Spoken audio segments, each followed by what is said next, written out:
Boom, here we go. What is going on, everybody? And welcome back to the greatest combat sports and culture show in the entire universe, the Fight Podcast. I'm your host, SERG Vicente, and this is episode 291 of the show. I hope you guys had an amazing weekend. We had so much great fight action this weekend. I mean, from PFL to Bellator to the UFC and so much more. Man, we even had YouTubers versus TikTokers. Shit was crazy this weekend.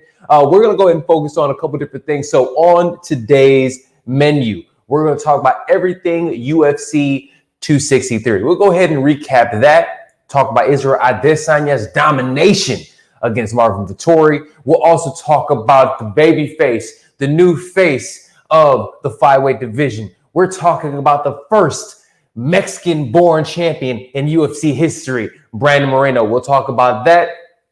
Leon Edwards survives the scare against Nate Diaz, Paul Craig, and so much more in this episode. Remember, this is episode 291 of the podcast, man. So love you guys. Appreciate you guys for joining us today, as you do every Monday. But also, thank you for bearing with me. Like I said, we are still out of town. We're also doing things. So I'm sure you're hearing a little bit of an echo. We're not having our normal situation, but we're getting great content for you guys. Also, really fast, we have some great interviews and conversations coming up this week. We have Jordan Young, contender in the PFL, coming up right before his big fight coming up this Thursday. We'll talk to him and so much more. Obviously, this week we have Brothers in Combat. We have all things boxing with B-Cam and so much more. So stay tuned for that. But let's go on ahead and jump on into the show. We know what time it is. It is morning coffee and fight news. So let me go ahead and grab my little drink of coffee. For everyone who is watching live right now on Facebook, on YouTube, on Twitch, we appreciate you guys. Remember, listen to the Fight Podcast everywhere podcasting is available. Apple, Google Play, Spotify, SoundCloud, Stitcher, thefightpodcast.com. Check us out on all social media platforms at The Fight Podcast, and follow your boy at Serg Vicente. Let's get this little party started. Little sip of cafe. Let's get it rocking. All right. Hope you guys had a great weekend, like I said, and let's jump on into it. This weekend in Glendale, Arizona, we had the biggest pay-per-view, honestly, of the year. 2 title fights, legendary action. We had the champ, arguably the best pound-for-pound fighter in the world, Israel Adesanya, defending his title against a rematch. Somebody who's already beaten in the past, somebody who has continually called him out and said that he believes he won that last fight. And we are talking about Marvin, the Italian Dream, Vittori. So this was a fight that took place in Glendale, Arizona, which is wild because it's actually the exact same place where the first fight took place. So not only is this a rematch of the main event, this is actually a fight that is happening in the exact same place. So for Marvin Vittori, for him, it was an opportunity to go ahead and right the wrongs of last time, even though for him, it seems like he really didn't believe he actually lost the fight. He did, though. All right, so we'll talk about that.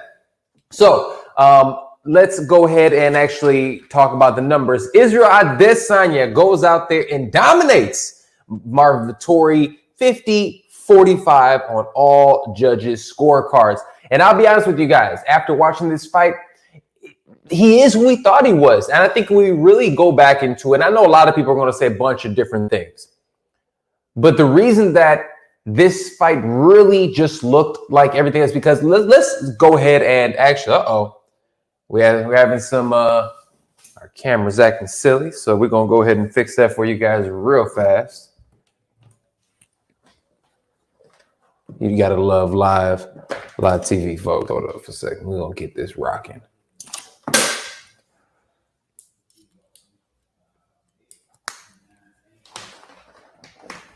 We ain't even going to stress it. This is how we get down. We're going to fix this real fast. Look at that. That's how your boy gets down. We ain't even going to stress it. We just going to keep on rocking. All right. Get right back at it.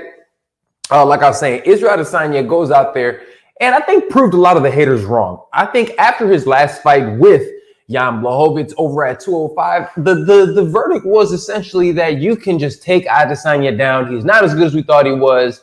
and you can stifle him. That's what everybody thought. So everyone looked at Marvin Vittori and his rise. Ever since he's fought last, he hasn't lost. And not only has he not lost, he's not even lost a round against anybody aside from Adesanya. So everyone was looking at it and saying, you know what? Maybe Vittori has gotten good enough. Maybe Vittori has really built himself up enough and has learned over there with those boys at in Huntington Beach, California, over at King's MMA. Maybe he has gotten to the point that he can actually beat, and he has this style, the blueprint to actually defeat Adesanya. Well, Adesanya, I'll be very honest with you guys, showed us one major thing, and he said it after the fight. Yo, there's levels to this game.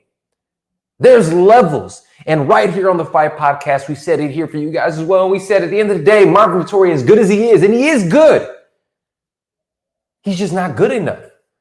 And since his last fight, we really had to look at it and say, yo, did this dude actually go out there and has he evolved enough? And I think he has evolved in spaces. But if you thought about it, and again, we said it right here on the show, we said, we don't really believe, at least I don't really specifically believe that he is that good everywhere. And that's the problem. If you want to be a champion in the UFC, or for that matter, any major MMA promotion, you have to be stellar in more than one aspect of the game. Adesanya is a world champion, world-class striker. He has over 100 wins in his combat sports career. I'm going to say that one more time for those in the back. He has over 100 wins, 101 career combat sports wins, 5-1 boxing, 75-5 kickboxing, and now 21-1 in MMA. So he went out there with all of his experience, with all of his time, and he proved that there are levels to this game, that he has actually been the one that has leaps and bounds really evolved. So we go into this fight, and one thing that I have to say, Adesanya stayed on the outside. This fight, for as much as Vittori talked about how things are going to be different, this fight really felt and looked exactly the same. You had Adesanya going out there and just completely dominating the stand-up. And the thing that was really scary for this fight, especially for Vittori, and to be honest with you, everybody else in the middleweight division, the thing that's scary about it is that Adesanya really never got out of second gear. He never really was threatened. He was never uncomfortable in any stretch, even when he was taken down, which he was. He ended up being taken down 4 times in this fight. Fam, it was like the canvas was made of a trampoline. His butt touched the floor and he popped right back up. It was simple. It was easy. And he even proved that in the 4 months since his loss to Jan Blachowicz, he has actually improved within his grappling. He wasn't able to be held down. And here's a couple different things. And I think a lot of people look at the Jan Blachowicz fight and said, oh, it's easy to take Adesanya down. Wrong. Very wrong. Well, let's take a different approach in how Adesanya was taken down with Jan Blachowicz as opposed to what Marvin Vittori is actually trying to do. Israel Adesanya is nearly impossible to take down when his back is against the cage. It is what it is. If his back is against the cage, he has incredible takedown D. He utilizes his elbows, which, as we saw, anytime Marvin Vittori got close to getting that double leg, where he was getting close to clasping his hands to be able to take Adesanya for a ride. Adesanya has a wide base. We forget he's like 6'4", 6'5", super long, 6-inch reach advantage on the feet. And he started dropping huge elbows down to Marvin Vittori, forced Marvin Vittori to stand up. He was able to establish his underhooks, lift up, and then twist out. It was a beautiful thing to watch. But SERG, he was able to get taken down by Jan Blachowicz easily. Here is the difference in what Jan Blachowicz did with anybody else is trying to do. Jan Blachowicz, even though he does have that incredible power, which he does. He doesn't utilize it all the time, but he does have this dope power. He's patient. And one thing that he was able to do with his patience is that when Adesanya was actually coming forward on him, which he was, landing strikes on him, Jan's back was against the cage. Adesanya's back was in the middle, and then he shot in a blast, double leg, being the bigger man, was able to fall on top and land on top and control him because Adesanya wasn't able to get to the cage and utilize that to get himself back up on his feet. Big key that I mentioned was patience. Marvin Vittori, I'm going to say it, and I'm going to keep it a bean with you guys. Yo, Marvin, your game plan sucked. It was terrible. It was awful. He goes out there with this aggro, you know, I'm going to get you kind of style. And that doesn't work against Adesanya. Adesanya is too smart, too experienced. So he goes out there, he was so tense. And he's trying to take his head off with every shot. And it's interesting that he goes out there and does that because when you really boil down to it and think about it, Marvin Vittori is not a finisher, people. Marvin Vittori doesn't finish anybody. He doesn't finish you on the ground. He doesn't finish you on stand-up. So the fact that he's going out there and trying to actually knock out Adesanya shows me already that, dude, your game plan sucks. You haven't learned anything and you haven't evolved. So that was one key takeaway that I want to say. And actually, we'll go ahead and take this away. What are the key takeaways from this main event? That was the major takeaway for me, is that at the end of the day, you have no power and you were trying to knock this dude out. Terrible game plan, terrible thing. What else do I have? Also, guys, we have to give props to Adesanya. Israel Adesanya goes out there and just looked beautiful in stand-up. He was able to really control everything that was going on. And yes, he didn't land a bunch of big signature punches. But what he did do was control the pace of the fight. He was able to truly beat up and just destroy Marvin Vittori's legs. And that's one thing that a lot of people, I don't think, really discuss, is how dangerous Adesanya's leg kicks are within his actual style. It's hard to take him down because of his timing. And he has incredible timing with that leg kick. He gets you focused up here, he drops a leg kick. He gets you thinking with all of his feints, because he does. And all the guys at City Kickboxing, Brad Riddell, who I believe had an amazing performance as well, they go out there and they feint. They out-feint you. They're moving, they're feinting, they're getting you. And the thing is, the moment you get done feinting, and Adesanya does this better than anybody I've ever seen. The moment he gets done feinting, you think it's safe and you start trying to walk forward. That moment the athlete takes a step forward, boom, another kick. He does it to stifle the want to take down. And for those who do not know, the more leg kicks you take, it makes it nearly impossible to drive through and actually land the takedown against somebody like an Adesanya. He's evolving, he's extremely strong, and he is proving now that he is head and shoulders above anybody else in the middleweight division, to the point that now he's doing something that Kamaru Usman is doing at 170. He's starting to lap these guys. He's lapping them. He's keeping going. He's already beaten everybody essentially in the top five. Only person he hasn't beaten in the top five is Jared Cannonier, which that's the fight that he actually wanted, but Jared Cannonier couldn't get past Robert Whittaker, who we'll talk about in a moment. So he's beaten everybody in there. What's next for Adesanya? Well, what's next for Adesanya is this. Adesanya does something that a lot of other champions don't do. Most champions after a fight will say, hey, whoever the organization says next, I'm here, I knock him down. You line him up, I knock him down. One thing that Adesanya does is, which makes him such a badass champion, is that he goes out there and calls his shots. After the fight, he says, yo, this is dude Bobby Knuckles. Y'all think he's good? I knocked this dude out twice already. Knocked him the fuck out twice. I'll do it again for you guys as well and prove that I'm the baddest dude in this weight class. I'm the baddest dude in the world. And that's honestly, I'll be very, very honest with you, because I think that Robert Whittaker is great. I think that Robert Whittaker is the second best fighter in the middleweight division, in the UFC's middleweight division. I'll even venture to say that I think Robert Whittaker is the second best middleweight in the world today. The problem with that, he's going to go out there and fight the best fighter in middleweight in the world again, and that is Israel, the last style bender, Adesanya. He went out there, completely dominated. In my personal opinion, he proved the haters wrong. He went out there and just completely styled on Vittori. And for Vittori, I really want to see him kind of start chilling out. I understand this aggro shit, but dude, at the end of the day, we're martial artists. And if you're in there with the better guys you're in there with, that shit, that intensity, it doesn't really work. So salute to Adesanya. He goes out there, dominates. He ends up landing 122 significant strikes to Marvin Vittori's 91. He lands 122 total strikes. He lands 96 significant strikes to Vittori's 58 and just absolutely dominated. Salute to the champion. Salute to, I'll say, my favorite fighter in the game right now. He is by far the most entertaining to watch. And then we have to ask this. What's going to be next? Absolutely is going to go ahead and be Robert Whittaker. But if he gets done Robert Whittaker and dispatches him, and he does want a quick turnaround. He wants to go out there. He says he wants to be back in October.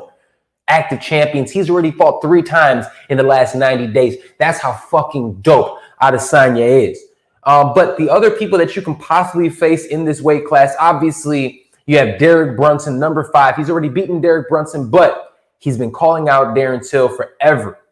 That is a fight. Derek Brunson versus Darren Till is a fight that is going to happen this year. They're already locked horns. So at the end of the day, the winner of that fight will probably have the winner of Robert Whittaker and Adesanya. After that, also, there's Uriah Hall. But after he goes out there and beats Darren Till, he beats Uriah Hall, and he goes out there and beats Robert Whittaker for his second time. What else is there for Adesanya to do at 185 pounds? I don't know. And that might be a time where Adesanya goes out there, takes those 6 months off that we've talked about before, builds his body up, and then officially moves to 205. We'll see what happens. We'll keep you guys posted on that one. All right. Let's talk about the co-main event a little bit, because I think this is a fight that I think everybody, the fans, everybody was so happy about. And this was one of the, I don't want to call it a Rudy moment, but it was one of those moments that I think everybody felt good about. Brandon Moreno goes out there and defeats the champion, the dominant champion, the man who has put the weight class on his back, Deiveson Figueiredo. He goes out there and just completely, from bell to bell, dominates and ends up getting a 3rd round rear naked choke finish in, let me see the time, in 2 minutes and 26 seconds of the 3rd round. Yo, dude, I'm telling you, I was so hyped on this fight. And I'll be honest with you, I absolutely believed that Deiveson Figueiredo was going to win this fight. I thought it was going to win because if we look at the first fight, Deiveson Figueiredo had to go to the hospital the day before. He won the fight essentially, but had a point deduction because of a low blow. So for me, the way I looked at it was, well, look, he essentially won the first fight. He was compromised because of whatever the case may be, why he had to go to the hospital. And then afterwards, he still almost won the fight. So for me, it was like, you know what? I don't see in this time frame, I think one guy was better than the other. I don't see the other one evolving enough in order for me to catch up. Yo, I was fucking wrong. I was so wrong. And I'm always happy when I am wrong in times like this, because Brandon Moreno, check this out. Last pick of the Ultimate Fighter. Last pick. And you always know, not many dudes in the last pick of the Ultimate Fighter end up being that dope. Kelvin Gastelum withstanding, but not many of them are. So he's the last pick in the Ultimate Fighter. He ends up going 3-3 in the UFC and then gets cut. Goes to the LFA, fantastic regional promotion. Wins the LFA Flyweight Championship. Comes back to the UFC. Goes on a run. Gets a title fight against this dominant force in Deiveson Figueiredo. Fights him to a draw. Gets a rematch. And then completely dominated his opponent. Holy shit, did he dominate. He went out there and made it seem essentially that Deiveson Figueiredo, you're talking about levels? It looked like he wasn't even on his level. He beat him in every single aspect of the game. Every single aspect, he outstruck him. He didn't just outstrike him on the outside to keep him good. He has a fantastic jab and leg kicks. He wasn't sitting there being passive. No. He was shooting in. Beating him in his dirty boxing on the inside, literally from the outside, middle, in, grappling. He was dominating every aspect of the game. In the 3rd round, I mean, even it was in the 2nd round, he dropped Figueiredo with a jab. Dude, Brandon Moreno, the Funko Pop collector, the Lego builder, goes out there and makes us all proud. This dude is one of the best guys in the sport. He actually does the commentary along with Santiago Ponzinibbio and Chito Vera for the UFC in their Spanish broadcast. He is the first Mexican-born champion in the UFC.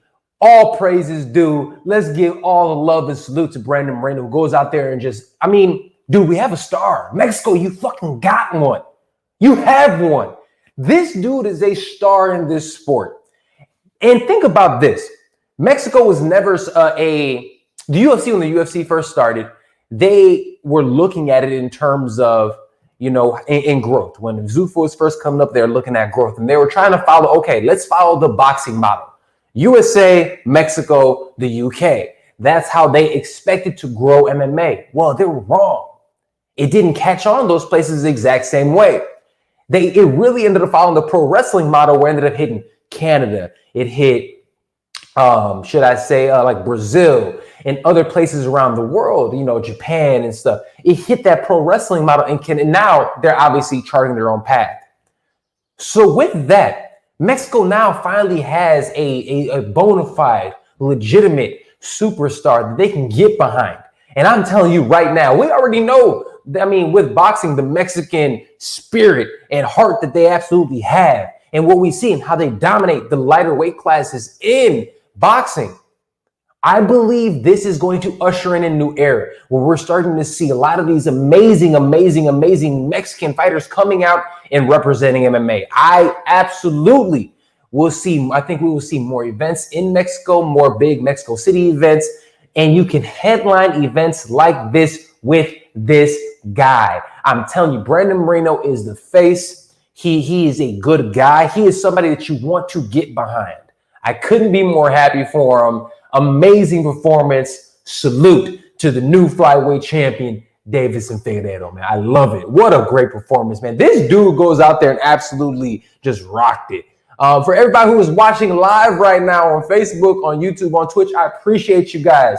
Remember, you can check us out everywhere podcasting is available. And for all the combat sports lovers and fans in your life, tell them about the greatest combat sports and culture show in the entire universe, the Fight Podcast. All right, let me see if there's anything else I want to say about that Figgy fight. Okay, I will say this, because I have been giving a lot of love to Brandon Moreno, which we should.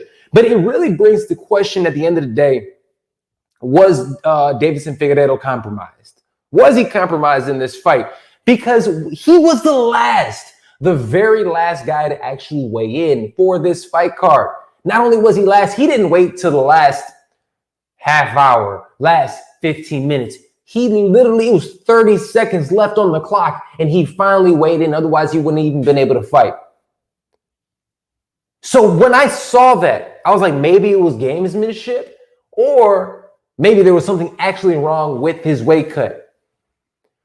Deiveson Figueiredo in this fight, I've seen him before come forward. The second fight with Joseph Benavidez, we love Joey B on the show. Friend of the show, we know we love Joey B. But one thing that we saw with Joseph Benavidez is that he was aggressive. He came forward and he legitimately looked like he wanted this fight. Or should I say that fight? This one, he was passive. He was chilling. So I don't know if it was energy expenditure, trying to save himself a little bit, or what it was. But I think we generally have to look at it and say, maybe the weight cut was too much. And maybe it is time for Deiveson Figueiredo to move up to 135 pounds. It might be that time. He cuts a lot of weight. He's a guy that walks around, they say, between 155 and 160 pounds. Yes, he's that big, walking around this weight class. It's incredible when you think that he actually has an opportunity to cut down and even make 125. This, he walks around that big. He'll absolutely be back. He's one of the best fighters in the world. But I think it might legitimately be time for Deiveson Figueiredo to say, forget it, and move up to one of the best weight classes. In my opinion, I'd say the second best weight class in all of the UFC. Let's move up to 135. All right. Let me see. Anything else on this one?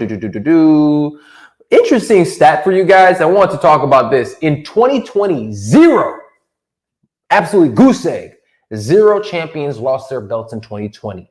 In 2021, we have already had 4 champions lose their belts. Keep that in mind. Crowds are coming back. People getting hyped. Who knows what it is? But there's some different action happening in 2021. All right.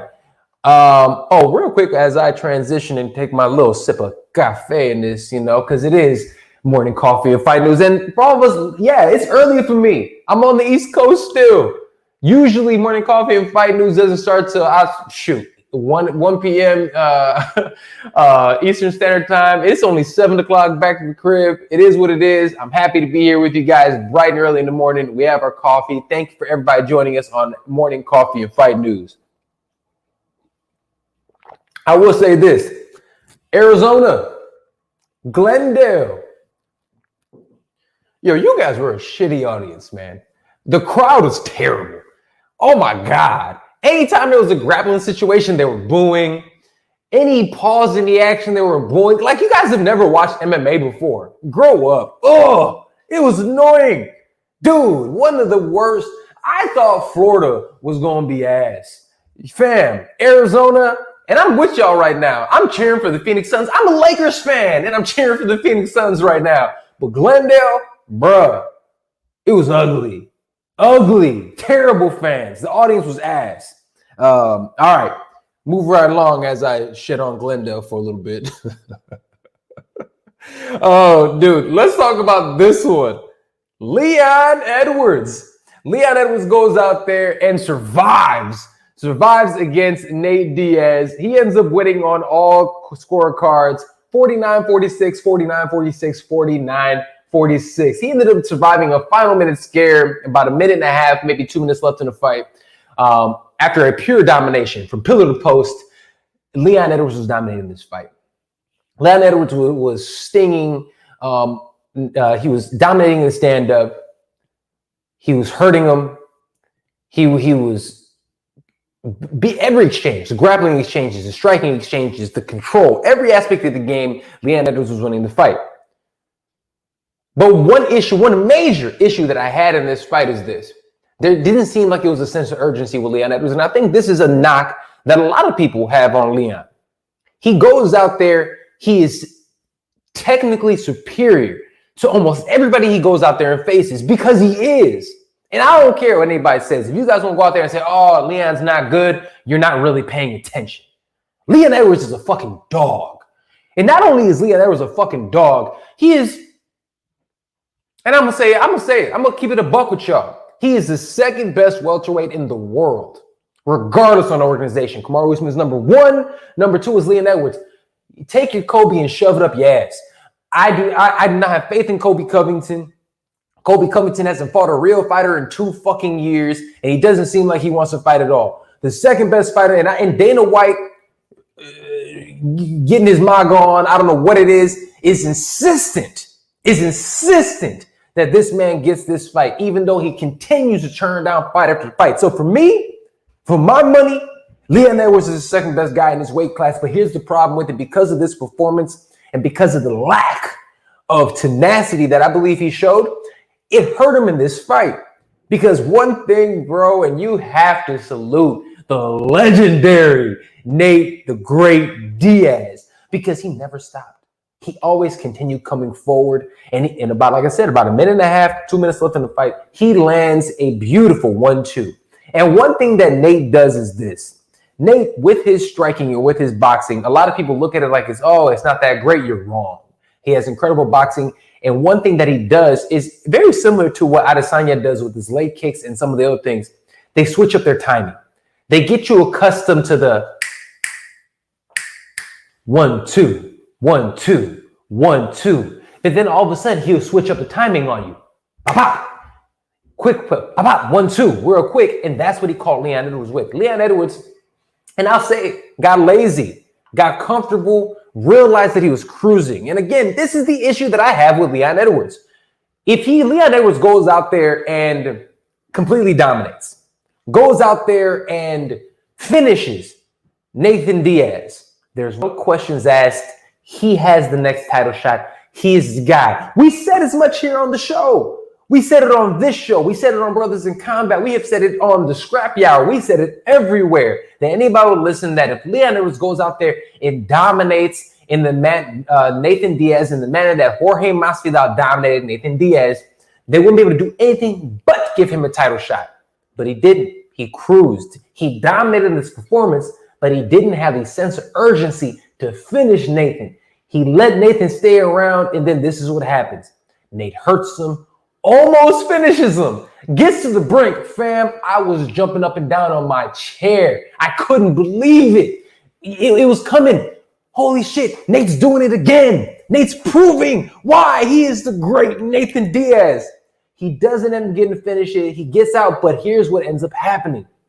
Win, lose, or draw, Nate he ends up controlling the narrative of the fight. He controlled the narrative of the night because at the end of the night, at the end of the day, we weren't discussing how amazing and how incredible Leon Edwards' performance was, because it was.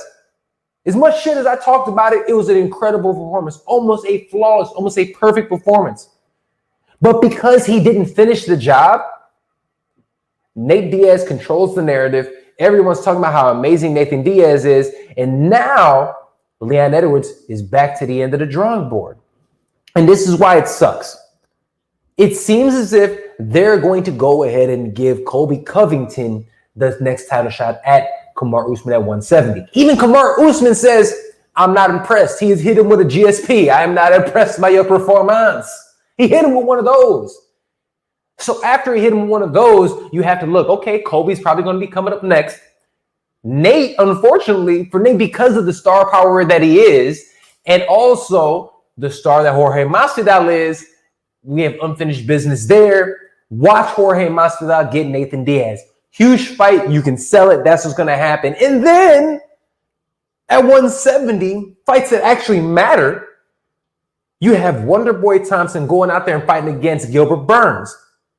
So if you look at it, Gil Burns versus Wonderboy, the winner of that is probably going to be next after Colby and Usman. So what does that say? It puts Leon Edwards even further back of the queue. He really didn't do himself a service on this one. Unfortunately, as good as he performed, I'm disappointed in Leon Edwards because he didn't close the show. And if he closed the show, it'll be a totally different conversation today on how we must see Leon Edwards. Now, here's a saving grace for Leon Edwards, and this is his only hope. His only hope is that they give him Jorge Masvidal next. They have history, 3-piece in a soda, all that. If he goes out there, he beats Nathan Diaz, he beats Jorge Masvidal, then there is no ifs, ands, or buts about it. He gets the shot. That is his only saving grace. So it all depends on what the UFC is going to do up and coming next. But all in all, salute to both men. Salute to Nate Diaz for being just a fucking badass. I love Nathan Diaz. I cannot wait to get back to Cali to try his weed because I'm absolutely going to do it. Yo, my boy, Nicholas Maximov, a part of the Diaz squad. I'm going to hit you up, bro. We're going to figure that out. All right. Let's go ahead and move right along. Let's talk about really quick, last couple fights I'm going to talk about on this card. Belal Muhammad goes out there and defeats Demian Maia, 30-27, 29-28, 29-28. Demian Maia just looks old. He's 43 years old. Father Time finally caught up. Belal Muhammad, great performance, great takedown defense. Didn't allow Demian Maia to control at any point in time. Was able to land some good strikes in the transitions. Ends up getting a solid win. Is it going to blow your hair back? Absolutely not. But it's going to give you an absolutely big win. Now, what can happen for Belal Muhammad next? Well, let's talk about Leon Edwards. That fight between Leon Edwards was stopped via eye poke. Because Leon Edwards didn't go out there and actually put forth a dominant performance, he might be able to get that fight back. Putting it out there, he might be able to get it back. That's what's going to happen with Belal Muhammad. But salute to Belal Muhammad. Chi-Town stand up. Chicago's very own. I fucks with him. And I love everything that he's doing and the support that he's showing. Because remember, he is somebody who is of Palestinian descent. I believe he was actually born there. So salute to him and everything and the awareness that he is bringing around Palestine and everything over there. So salute to Belal Muhammad. Love what you're doing over there, my brother. All right. And last, what I'm going to talk about today, but certainly absolutely not least, Paul Craig defeats JAMAHL Hill via first round TKO. 1 minute 59 seconds into the first round. People, this was not a TKO win. This was a submission win. As you see right there, he won it via arm dislocation. He goes out there, the Braveheart looking Paul Craig, Scotland's own. Scotland, stand the fuck up. You have one, okay? He's ranked number 14. He is beating the names like Shogun Rua. He's beating some big names, and he's proving that he is a tough out no matter where he goes. Paul Craig is big. He's scary. He goes out there and beats a prospect that is absolutely on fire from Grand Rapids, Michigan, in Hill. And the moment the fight, he ends up pulling guard, which you don't really see. He goes out there, pulls guard, wraps up his arm, wasn't able to establish the position first, gets it again, wraps it up, gets the arm bar, pops his elbow out, fam. By far, one of the nastiest moments I've ever seen. It really reminded me of when Frank Mir went out there and actually broke Big Nogueira's arm way back in the day. I can't remember exactly what UFC it is. I'll put it in the show notes. But it would remind me of that moment. Frank Mir, Tim Sylvie. It reminded me of those moments. You remember exactly where you are when it happened. And it was terrifying. Oh, dude. He has it. Jamahl Hill tried to actually tap, but the ref, and we'll talk about it in a second, didn't see it. And he is sitting here getting beat up and still trying to fight with his arm just dangling back and forth. It was one of the most disgusting things I've ever seen in MMA. It was wild. Fortunately for him, it was only a dislocation. They said they were able to put it back in. He's going to be okay. There was no breaks. Thank God there was no breaks. But fam, Paul Craig, amazing victory. We got to love it. Now, let's talk about the referee. You got to be better than that.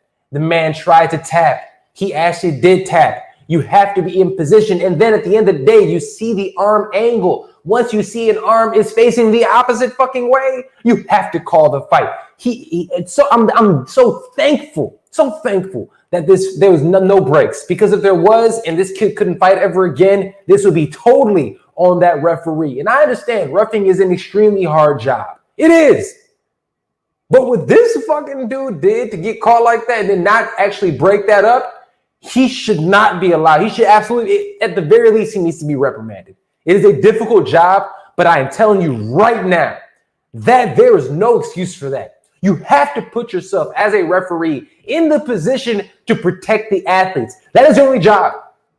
In fact, I've even said it before. I don't care if you stop a fight early. It sucks, but I don't care about that as much. Your job is to protect the athletes. That referee didn't do that. I don't know if it was Yves Levine or whoever the fuck it was, but they did a terrible job. He absolutely could have harmed and hurt that man's career. And this kid is an up-and-coming prospect, early 20s. Thank goodness he'll be back. Thank goodness there'll be nothing wrong. But you shit the bed, ref. That was awful. And thank God that this kid's going to be all right. But all in all, man, this fight card was pretty fucking dope. I think it lived up to all the billings. Obviously, Brad Riddell gets an amazing win against Drew Dober. That was going to be my fight of the night. I think it actually might have ended up getting it. It was an amazing matchup, and everything about it I loved. Great fight card, and the UFC does it once again. PFL had an amazing time, and also I want to talk about, I didn't have it written down here, but I have to give shout out and some love to Claressa Shields. All right? I've been difficult on her. I have been. I think it's utterly ridiculous that she calls herself the GOAT. She's not. You cannot be a GOAT if you only have 10 wins in your career. She also hasn't fought anybody in boxing. I'll say, take your Christina Hammer and shove it up your ass. I can care less. Amanda Serrano is a more established, a legitimate boxer. 40 wins, 1 loss, 1 draw. And she also is fighting MMA and also got a big win this upcoming weekend. But for Claressa Shields, who lost every single minute of that fight in the PFL main event, except for the last minute where she finally was able to get to position and get a TKO win against Brittany Elkins. The reason I still say this is a positive thing, and I want to salute to Claressa Shields, because she did a couple of different things that I didn't expect. Yes, she was outmanned on the ground, but she never lost her composure at all. She never lost her composure. She was breathing through her nose. She never panicked. So there was an amount of grit that I didn't anticipate that she had. She went out there and showed that. And to me, she does have incredible hand speed. She doesn't have any power. Get the fuck out of here with that. She has 0 power. But with her skills on the feet, she's only 25 years old. And I'll say this, and this is what she needs to do. Claressa Shields, if you're listening, and I know your identity is this boxer, you need to quit boxing. If Claressa Shields decides to quit boxing, outright, I'm done, I've retired from the sport of boxing and go all in on MMA, Claressa Shields can be very, very good. I don't know if she's going to be a champion. I don't know. She definitely won't be a champion in the UFC, but she'll be very, very, very good. She can be, and she will be a champion in some organizations if she completely retires from boxing and focuses on MMA, just like Amanda Serrano did, just like Holly Holmes did, just like Israel Adesanya did. Remember, he's fought an extensive kickboxing career, then came over. MMA is one of those sports that you cannot dabble in. I can't do a little bit of this, a little bit of that, a little bit of that if you want to fight at the best level. She has potential. Nurture that potential. Forget boxing. You can make more money in MMA. You know that's why you came here in the first place. Salute to Claressa Shields for getting that victory. She ended up defeating a 10th line jiu-jitsu brown belt, Brittany Elkins. And I'm curious to see what's going to happen next. Do I believe that she'll be undefeated when her MMA career is done? No, nobody's is. That's the beautiful thing about MMA. Everybody gets touched. And you're forced to fight the best of the best. Boxing, you're not forced to fight anybody. MMA, you are. So she is not going to come out unscathed. But what you are going to see is somebody that if she sticks with this sport, she will be very, very good. We forget Amanda Nunes got knocked out by Kat Zingano with brutal ground and pound when she was coming up, when she was still with MMA Masters back in the day. We've seen the greats lose. Shit, we just saw Adesanya lose.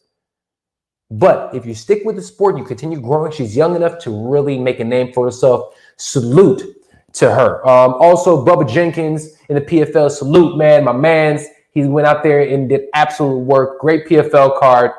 We have a new champion in Bellator as well. Douglas Seaman ended up getting taking an L.